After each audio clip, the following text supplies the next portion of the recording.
Regjia më njofton që është bashkuar me mua Olsi Yazexhi, studiues, pedagog. Olsi, përshëndetje. Selam aleikum, mirë se vjen. Mirë se erdhe. Ols,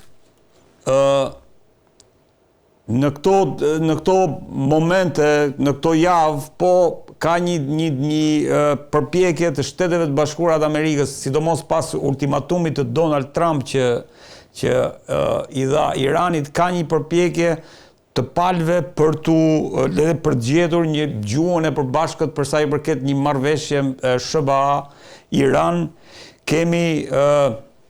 Kemi avancim të jashtëzakonshëm për sa i përket kësaj mundësie për një marrëveshje, kemi takime, kemi një shpejtësi tjetër, kemi le të themi nga takimet indirekte kemi kaluar në takime direkte, kemi palët që paka shumë po duket sikur janë drejt një mirëkuptimi për sa i përket një marrëveshje të mundshme.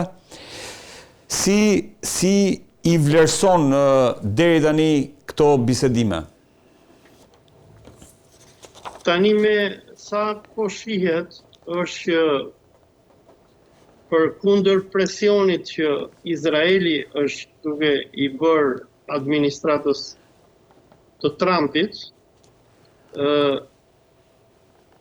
ministrat apo sekretarët e shtetit të Trumpit, edhe që nga zvendësë ministri James Vance, deri te sekretari i shtetit Marco Rubio dhe Mike Waltz, sikur njofton edhe gazeta amerikane Axios, por sikur njofton edhe New York Timesi, por edhe këshilltari qifut apo i deleguari qifut i presidentit Trump për lindjen e mesme Steve Witkoff, është që administrata amerikane të Trumpit ka ardhur në konkluzion që ata do ribëjnë marrëveshjen nukleare me Iranin.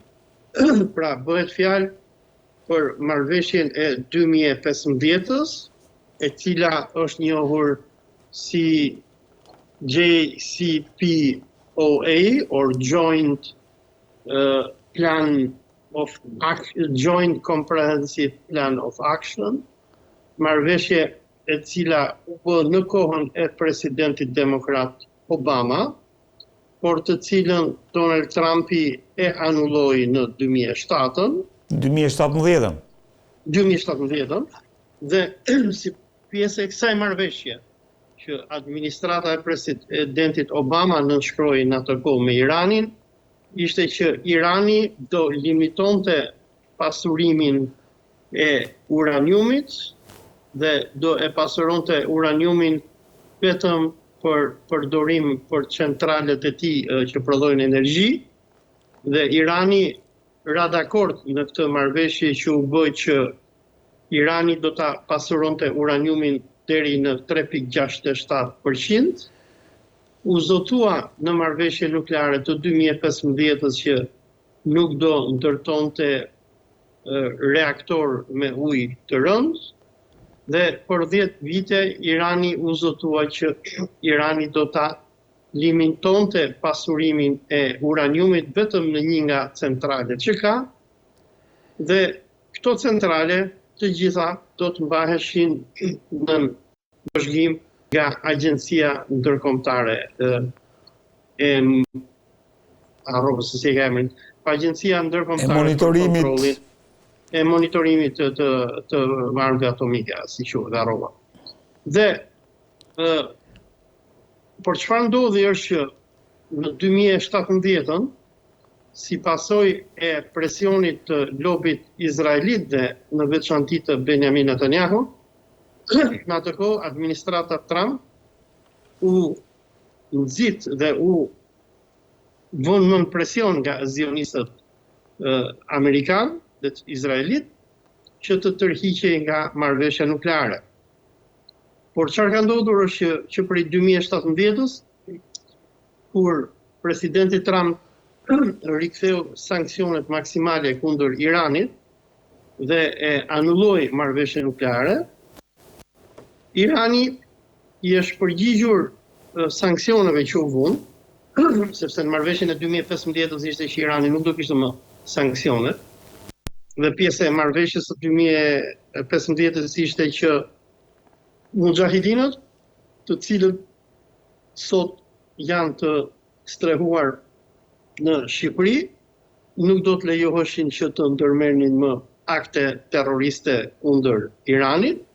Dhe një nga kushtet ishte ata që ata do të bëheshin nga Iraku, dhe në atë kohë patëm Edi Ramën, i cili vetë ofrua Amerikanëve për t'i strehuar ata në Shqipëri.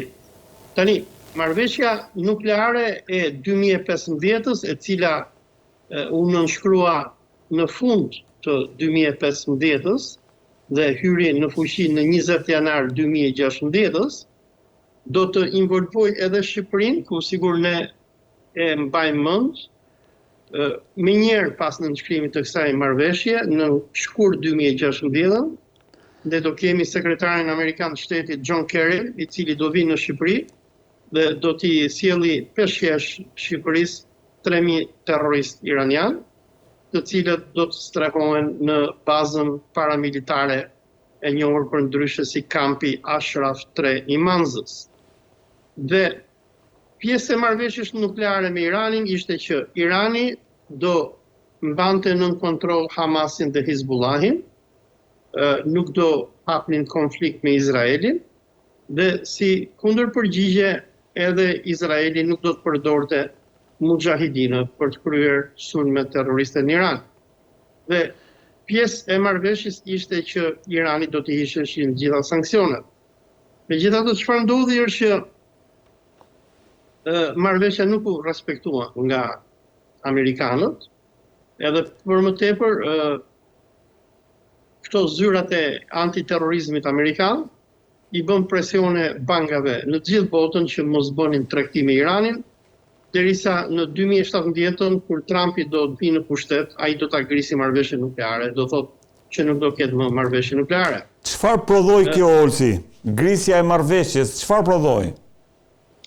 Çfarë kjo prodhoi është që Irani për t'u kundërpërgjigjur amerikanëve, numër 1 nisi që ta pasuroj uraniumin që ka deri në masën 60%, të sjelli centrifuga të reja për pasurimin e uraniumit, dhe në këto momente që ne flasim, Irani ka uranium të mjaftueshëm për të prodhuar 5 deri në 6 bomba bërthamore. Tani, Irani në vitin 2003 do të kemi Ayatollah Khamenei, i cili do të dali me një fetva, kjo ishte si pasojë edhe presionit të amerikanëve të kohës, ku ata do të pushtojnë Irakun e Saddam Huseinit, ku iranianët do dalin me fetva që neve ndalojmë prodhimin e armëve bërthamore dhe të shkatërimit të mas, pasi ato janë armë kundër njerëzimit. Por, çfarë ndodhi është me prishjen e marrëveshjes nukleare, iranianët vazhduan edhe më tej pasurimin e uraniumit, dhe sot amerikanët, por edhe izraelitët, përballen me një Iran të cilit ata nuk kanë çfarë t'i bëjnë. Sepse sikur Irani vërtetoi në vitin 2024, sidomos me operacionin Premtimi 2, Irani ka arritur teknologji raketore me të cilat ata mund të anashkalojnë sistemet mbrojtëse antiraketore amerikane, perëndimore dhe izraelite, dhe në qoftë se Irani do, ai mund ta zhvillojë bombën bërthamore brenda pak ditësh, dhe balanca e pushtetit në lindjen e mesme do të shkojë në favor të Iranit dhe të Izraelit. Pra, Olc, ai që ka përfituar nga grisja e marrëveshjes është Irani në fakt. Nisur nga... Domethënë nuk besoj që është përgjigje kaq e thjeshtë, po Irani ka avancuar në teknologji ushtarake dhe bërthamore, por në anën tjetër duhet kuptojmë që nga viti 2017 deri tani 2025, që i bie pothuajse 8 vite, ekonomia e Iranit është dëmtuar rënd. Tumani iranian ka humbur vlerën e tij në mënyrë marrëmundse. Varfëria është rritur në Irak. Sanksionet e kanë bërë Iranin një nga vendet më të izoluara të botës, ku aty ka kriza sociale dhe rinia ashtu sikur në Shqipëri largohet nga vendi. Po kriza politike të brendshme? Irani është përballur edhe me krizë politike të brendshme. Ne kujtojmë këtu lëvizjen Women Freedom Liberty në emër të Mahsa Aminit, lëvizje e cila u promovua edhe nga Shqipëria, ku në shtator të vitit 2022 ne patëm protesta masive kundër qeverisë në Iran, dhe në atë kohë u përdorën edhe mujahidinët e Manzës, të cilët nëpërmjet internetit paguanin njerëz që të shkonin dhe të sulmonin dhe të diqnin ministri, institucione, shkolla, xhami, stacione policore e tjerë. Pra, dhe revoltat e vitit 2022 janë pak a shumë nën produkt i presionit maksimal që qeveria Trumpit do të vendosi ndaj Iranit, nga që popullsia iraniane është varfëruar dhe kjo ka ardhur si pasojë e rënies së Tumanit iranian, e shitjes së naftës nga ana e Iranit nën kosto dhe për më tepër problemet e mëdha që iranianët kanë për tregtim me botën. Për shembull, deri në 2017 ka shumë shqiptar nga Durrësi që kur vjen Ramazani zakonisht shkojnë në Tabriz dhe blejnë kurma për Ramazan, që nga 2017 kjo gjë nuk është më e mundur, nga që të bësh tregtim me Iranin ti nuk transporton dot lekët. Nuk ka më mundësi, nuk ka më komunikim bankar dhe tregtia është bërë pothuajse e pamundur, dhe kjo çfarë i ka bërë Iranit, e ka bërë Iranin që ta varfëroj kur vjen tek puna e valutës. Në anën tjetër, prishja e marrëveshjes nukleare të 2017-s do të sjelli goditje të influencës iraniane në gjithë botën. Neve për shembull, deri në vitin 2018, aty pranë Matana Autostradës, ku është edhe televizioni juaj, kemi patur fondacionin dhe shkollën e mesme iraniane Sadi, kemi patur fondacionin Rumi, kemi patur fondacionin Sadi Shirazi, dhe në 2018 me urdhër të amerikanëve, qeveria e Ramës i mbylli të gjitha llogaritë bankare të iranianëve dhe dëboi diplomat, shkollar, mësues, profesor, intelektual iranian dhe me qindra shqiptar që deri në këtë kohë kishin lidhje kulturore por edhe ekonomike me Iranin, njerëz që nga ishte nën kryetari i Bashkisë Tiranës, ai që ka emrin Shullazi, apo si e ka emrin e plot, edhe të tjerë që kanë patur lidhje shumë ngushta me Iranin, u ndërprend pra. Po të rrim tek SBA Iran, se mos vim Shqipëri se ajo është emision tjetër. Po jo, dëgjoj, Shqipëria është një ny shumë e rëndësishme në këtë luftë ndërmjet SBA-s dhe Iranit. Ne e dim se çfarë ndodhi në Shqipëri, domethënë në vitin 2022, nëse s'jam gabim, u dëbua nga Shqipëria, u mbyll ambasada iraniane, ndërsa kur ishte në 2020, nëse nuk jam gabim, ambasadori iranian u dëbua nga Shqipëria. Po, dakord. Dhe këto janë pjesë e asaj luftës globale, e cila, ambasadori iranian u dëbua nga Shqipëria në dhjetor 2018, mile se mbaj mend se kur ka ndodhur ky dëbim unë kam qenë në Ramallah të Palestinës, kur e kam marrë vesh. Dhe dua të them që duke sjell shembullin e Shqipërisë, po mund sjell edhe shembullin e Kosovës, ku në Kosovë mbyllën. Po të mos merremi se futemi në detaje, dua të rri te kjo, te SBA Iran. Po, SBA Iran, se domethënë Edi Rama kur dëboi ambasadorin iranian, nuk e dëboi se e shaun nga nëna ai, por dëboi si i thanë amerikanët. Dakord, ka prodhuar izolimin e Iranit, e gjitha kjo, jam dakord unë, po të mos futemi se janë dëbuar nga e gjithë bota, e di që ka ndodhur kjo. Po futëm kështu. Janë dëpuar biles edhe këtu në Malajzi ku jam unë për shembull. Shtetasve iranian u janë mbyllur llogaritë bankare, por u janë mbyllur llogaritë bankare iranianëve në gjithë Evropën. Deri sot e kësaj dite, për shembull, ti po ti jesh një shtetas iranian, nuk hyn dot në Shqipëri dhe në Kosovë. Dhe kjo është pjesë e asaj lufte globale që amerikanët në presidentin Trump i shpallën Iranit, dhe kjo është me tërheqjen nga marrëveshja nukleare të amerikanëve 2017, ku lufta nuk është se ka goditur vetëm Iranin brenda me protestat e Mahsa Aminit, por lufta ka patur përshkallëzim global. Po tani që po shkojmë drejt një marrëveshje të re, Olc? Tani ngjelet për të parë, mediat izraelite që unë i ndjek janë në panik. Presidenti Trump në vizitën që i bëri Benjamin Netanyahu përpara pak ditësh, i tregoi Netanyahu që ne do nisim marrëveshjen nukleare me iranianët. Iranianët kanë rënë dakord që do ta pezullojnë programin e tyre të pasurimit të uraniumit. Si kanë rënë dakord për ta pezulluar programin?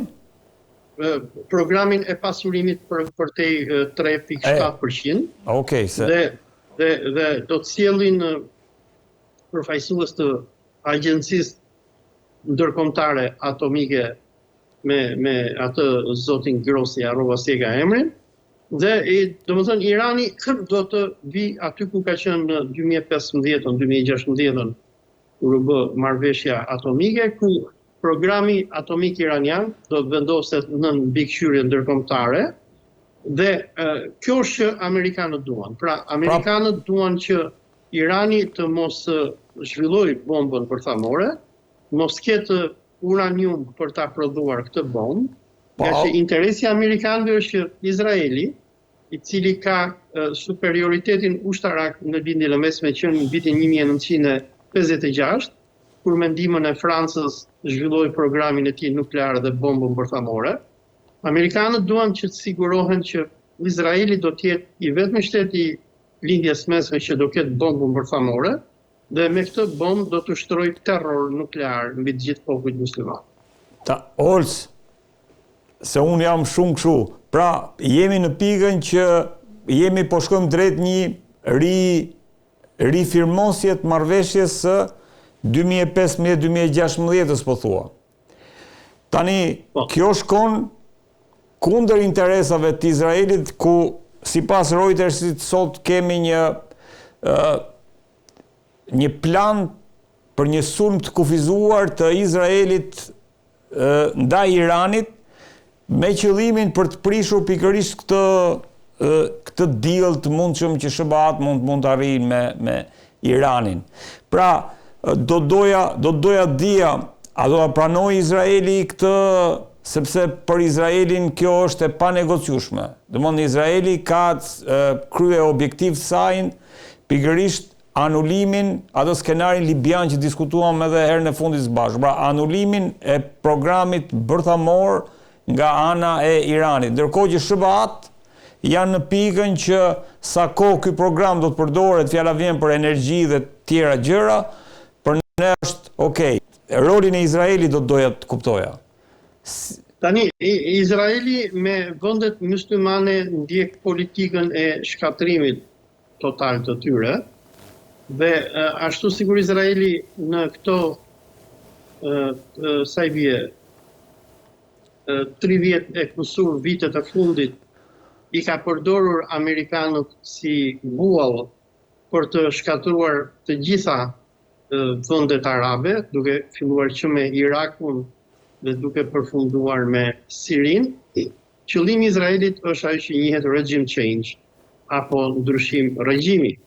Netanyahu, jo Izraeli, po Netanyahu, do të thënë se shumica e udhëheqjes izraelite janë kundër Netanyahu, për ata që ndjekin politikat izraelite, por kryeministri Benjamin Netanyahu, i cili në këto momente po e çon vendin në luftë civile, ku po ka një përplasje të hapur ndërmjet tij dhe shefit të Shin Betit, i cili edhe Netanyahu e ka larguar nga puna dhe ai ka kallëzuar Netanyahu në gjykat duke akuzuar atë si fajtor për atë që ndodhi në datën 7 tetor 2023, që Shin Beti në atë kohë e njoftoi Netanyahun që po fillonte sulme dhe Netanyahu nuk bëri asgjë. Dhe Netanyahu nga që përballet me një krizë të papar të brendshme politike në vend dhe ai kuptohet që rrezikon burgun, ai është i gatshëm që të bëjë çfarëdo lloj aventure të mundur. Ai është i gatshëm që të bëjë çfarëdo lloj aventure të mundur që të krijojë sa më shumë kaos dhe të mos hyjë në burg.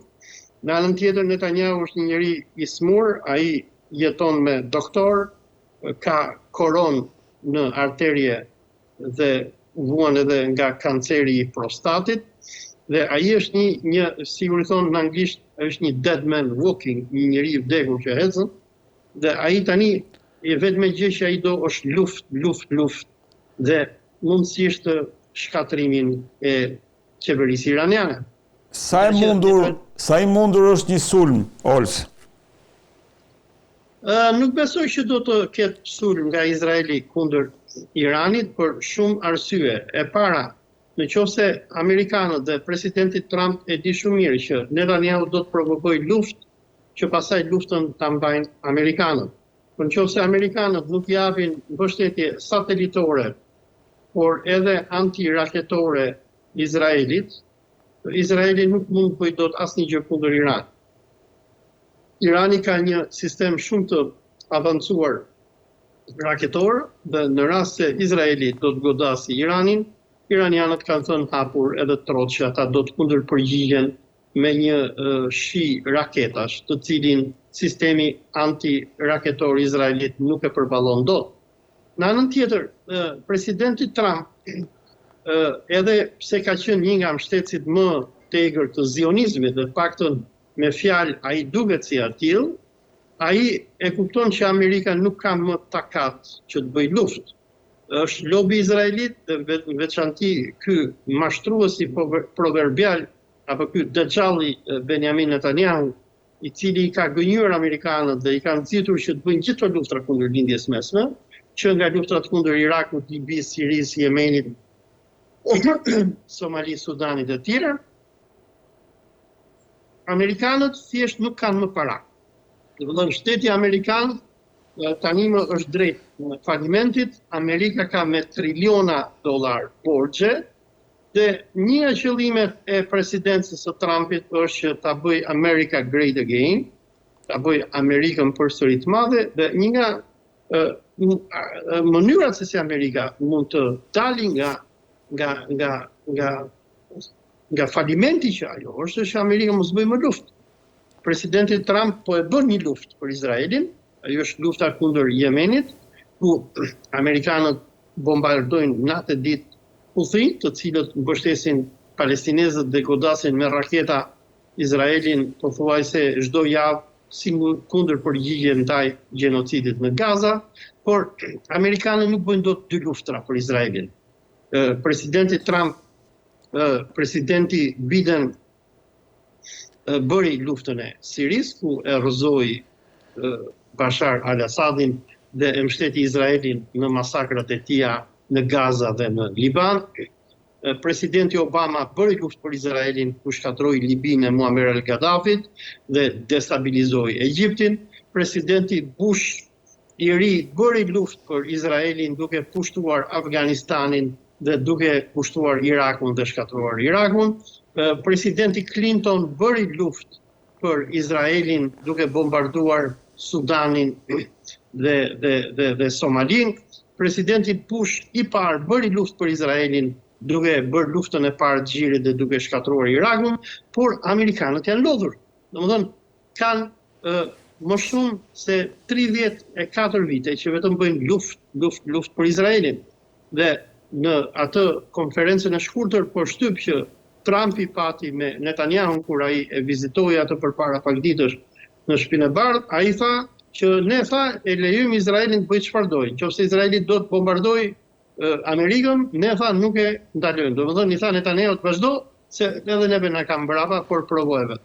Por historia ka treguar, sikur ndodhi edhe me vrasjen e generalit të Gardës Revolucionare Iraniane Qasem Sulejmanit në vitin 2020, Benjamin Netanyahu është frikacak dhe izraelitët janë frikacak.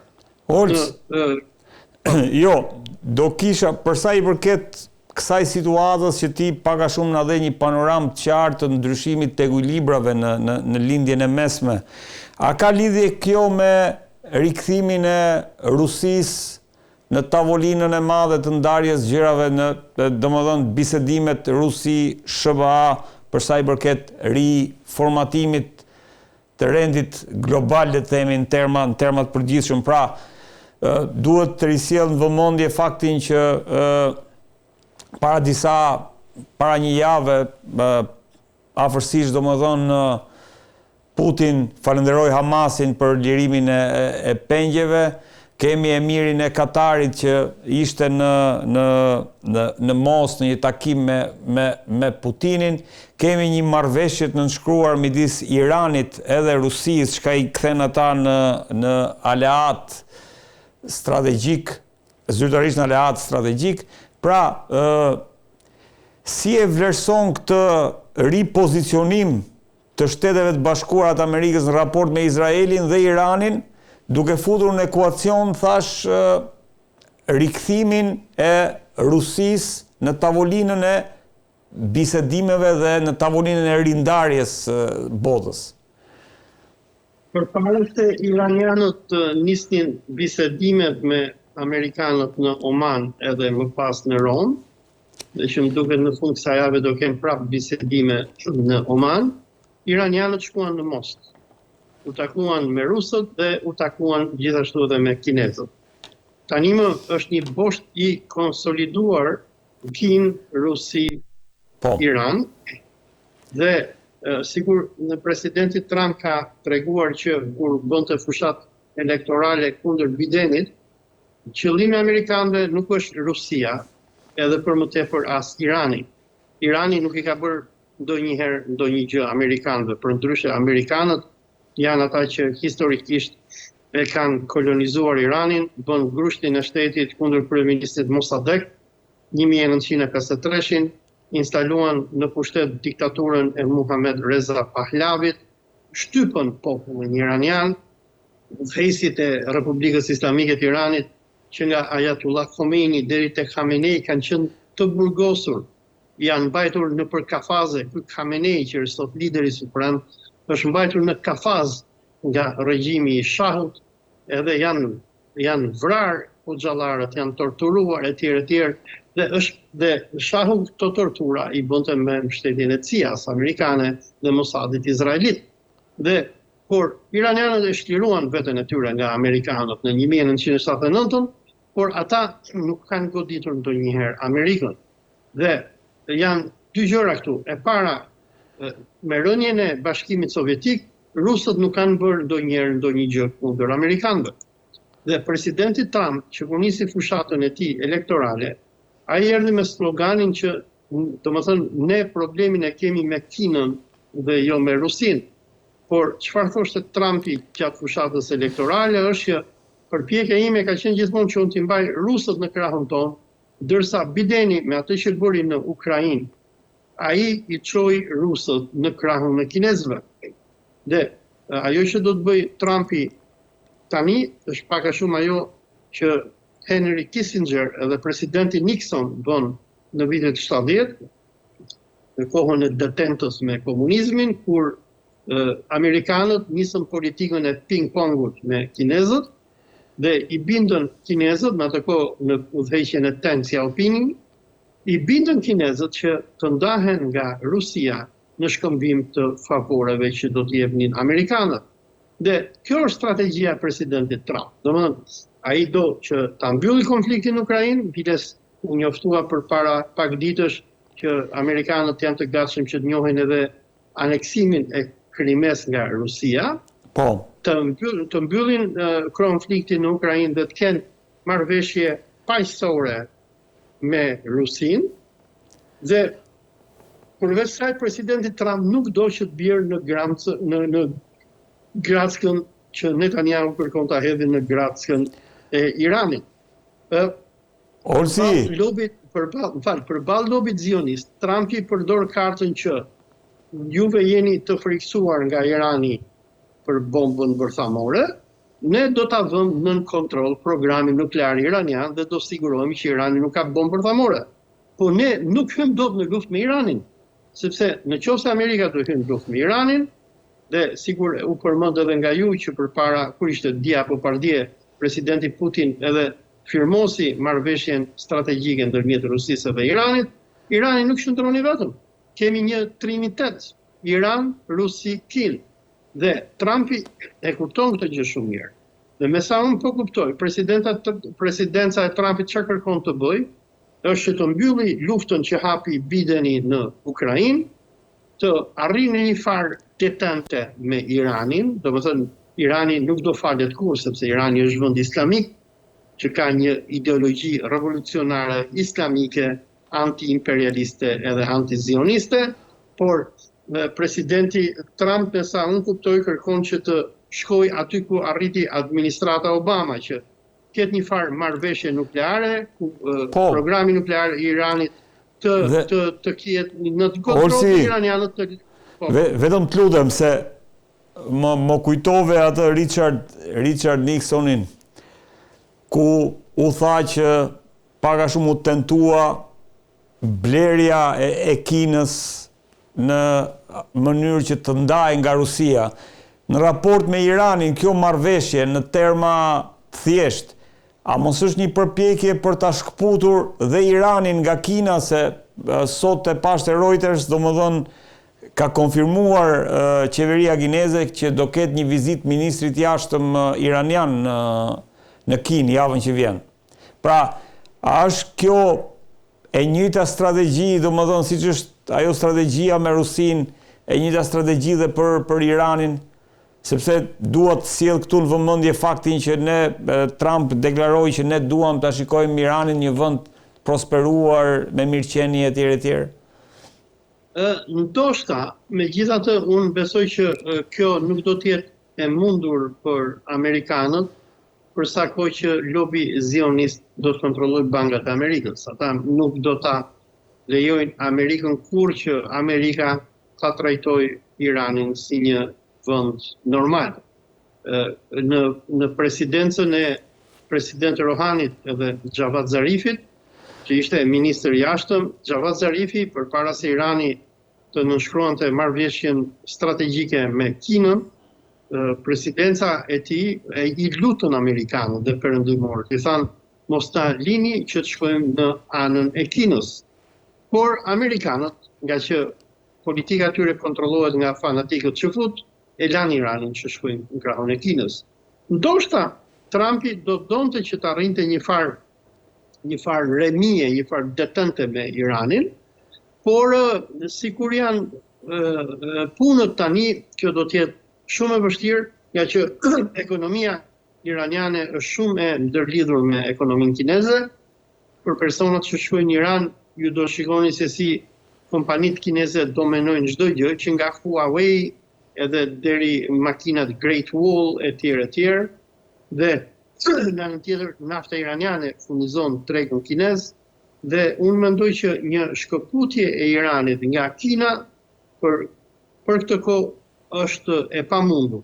Sikur amerikanët të arrinin që apo presidenti Trump të arrinte që t'i thoshte hapur jo lobit izraelit dhe të shikonte interesat e Amerikës, shkëputja e Iranit nga Kina do të bëhe mundur, por sigur duken gjasa deri tani dhe duke ditur kontrollin që Izraeli ka mbi Amerikën, kjo gjë duket shumë e vështirë. Olsi, e fundit një koment shkurtër për sa i përket luftës në Ukrainë, për sa i përket deklaratave apo përpjekjes së Trump dhe Putin, shto këtu dhe faktin që do ketë një takim së shpejti në Londër midis Francë, Angli, SBA, Ukrainë. Pra, si e shikon të ardhmen e Ukrainës, apo konfliktit Rusi-Ukrainë nisur nga premisat që kemi aktualisht në tavolinë?